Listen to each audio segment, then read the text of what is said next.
Alright, hey, what is up guys, it's Slickmuff here. I'm back again with another video, and in this one, a sort of review of Batman Return to Arkham, but I'm mainly just going to be talking about things that I have problems with. I do really overall enjoy the remaster. I think the graphics are much better than they were on last generation, and I know this because I did recently play Asylum and City on last gen, and there is a significant upgrade. Now, if you come right off playing Batman Arkham Knight to playing this game, yeah, it doesn't look nearly as good, and I do have a problem with that, simply because of the fact that, yes, the graphics are somewhere in between Asylum and City, where they were originally, and Batman Arkham Knight in terms of quality. They're somewhere in the middle there, and I think that there's no reason, especially considering that this game is released after Batman Arkham Knight, that the quality could not be on par, if not better, than what we got in Batman Arkham Knight, and these graphics simply are not. Furthermore, while the environments from afar look way better than they did in the original, some close-up environments reveal that maybe not all that much care was taken into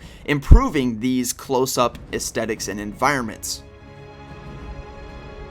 IGN, I think, actually explained it pretty well in their review, and essentially what they said is that Arkham Asylum, the original game, concealed some of the low-quality environments that were restricted by the PlayStation 3 software at the time.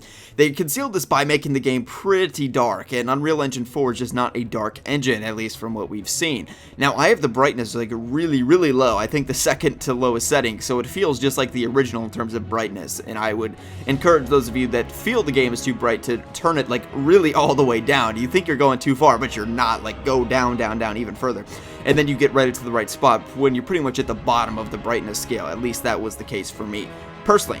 But anyway, you definitely have these issues where it's so bright now, the map, you can see every nook and cranny of the map because the game is brighter, and those sort of environments are really what catch you off guard. Like when you see the Asylum at end of part 2 of my walkthrough, everything in the background looks so good, but you see the ground and it's so bright that you can just see the shrub, and it just does not look all that good. So I guess that's sort of some magic, tricks that the experienced people at Rocksteady knew that the people at Virtuous clearly did not. But overall, I was still amazed to see that shot where you walk up to the cliff and you look over the Asylum and the mansion. It is so freaking cool.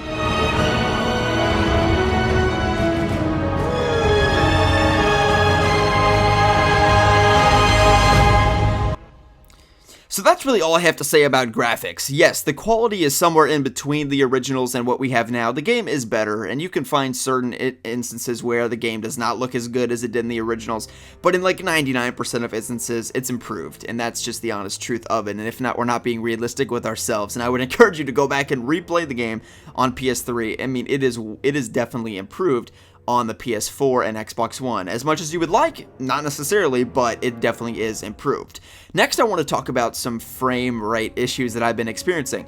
I do want to make this very clear, I have only played Batman Arkham Asylum. I'm currently on part 5 of my walkthrough out of maybe 25 parts, okay, so not all that far in, but I have experienced some frame rate issues, and a decent amount of them.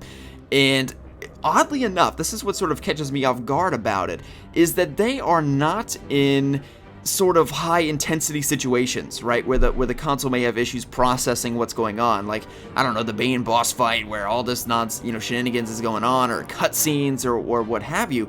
It's actually just in very low, just situations, just like random situations, like turning a corner, walking down a hallway, moving from objective to objective. Again, not when you're fighting 70 guys or what have you, not that you really do in this game, only an hour and a half in, but anyway, you get the point, right? It's not in high intensity situations, just random stuff, just walking around, and it is annoying. You notice it. It's not like, you have to pay attention to notice them. You definitely notice that your controller skips for a little bit and you just stop running, and it's just odd why they have this issue, and it wouldn't be an issue, I think, as much if the original games had these issues, but they didn't. The original games were almost flawless from a technical perspective in terms of glitches and in terms of frame rate. Arkham Asylum and Arkham City had very little to none issues in those categories. This game does. This game has frame rate issues, and you will notice them when you play the game. It is infinitely more frame rate drops than you would ever have playing Arkham Asylum in 2009. The issue here being, we're in 2016. They should not be issues. The game should be running, a remastered title, I think, in the modern era, should be running at 60 frames per second. especially because Batman Arkham Asylum is not a massive open world Grand Theft Auto like game, in which maybe it would be understandable because the PS4 and Xbox One, you know, they're pretty powerful, not as powerful as the current PCs and stuff like that. The reality of it is the game is not that intensive on the PlayStation 4 and Xbox One. It's just not. The technology has progressed far beyond what we had in 2009. So there's no reason the game should not be running at 60 frames per second, in my personal opinion. But even so, if you can't keep it at a steady 30, then I have issues. I have serious issues with that, and I will make my opinion very clear on that, Virtuous needs to fix this. They need to fix it in terms of an update. You know, otherwise I think that in terms of viability of the, you know, long-standingness of the game, it's not too bad, I suppose. But again, they didn't have these issues in 2009, they shouldn't have them now. That's my personal opinion on that. And as I said, you know, it's just weird how it doesn't occur in cutscenes. It's like just random things, just like turning corners. It interrupts the flow of the game, like moving from objective to objective, and just sort of casual, I guess, like, again, not intensive parts of the game, which I do find very weird. So that's pretty much my thoughts on Batman Return to Arkham. Again, I've only played Arkham Asylum. I heard there was some frame rate issues in Arkham Knight, but they were not nearly as bad. In summary, I do not think that Unreal Engine 4 really benefited this remastered title. In fact, I think the game would look better and probably play better in Unreal Engine 3. I think it was a noble effort to get the game in the new engine, and it made them seem like they did probably a lot more work than they actually needed to, porting the whole game over into a new engine. But all that I've seen is frame rate issues that did not exist in Unreal Engine 3, and graphics that, you know, were initially concealed by the darkness of Unreal Engine 3. Unreal Engine 4 sort of brings them to the surface and reveals the sort of ugly hidden layer behind some of the graphics and the aesthetics from the original title. Not too bad, and overall the game does look better than it did on last gen. I do want to make that very clear that that is my opinion, that the game does look a lot better in most all circumstances. However, it is definitely true that I don't think that they improved the graphics or did too much manual work on the aesthetics and the environments beyond just porting the game over to Unreal Engine 4. And I think their thought was, well, if we're porting it to a new engine, automatically the engine will make the graphics look better.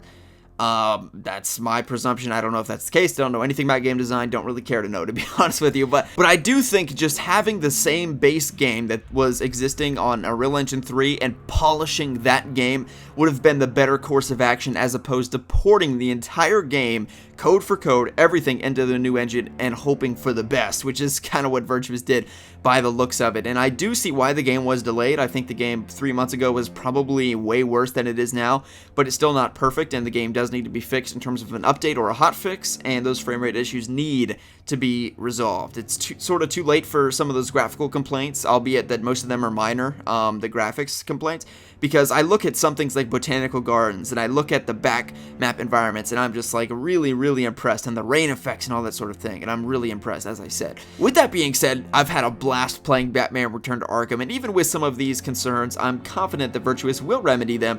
And if you'd like to check out my walkthrough of Batman Return to Arkham, all 4 parts thus far uploaded will be linked in the description below. Parts 5 through 8 will be uploaded again today, Wednesday, October 19th, as I'm recording this video, and I plan to upload roughly 4 parts per day until I am done with Batman Arkham Asylum, and then we're on to Batman Arkham City. Over this weekend, I do plan to make a Harley Quinn DLC live stream, and then the week after, live stream, and then the weekend after that will be my Halloween stream. So anyway, guys, I hope you all have enjoyed the video, and if you did, feel free to give it a thumbs up. My name is Slickmoth. Like the video if you enjoyed, and we'll see you in the next one.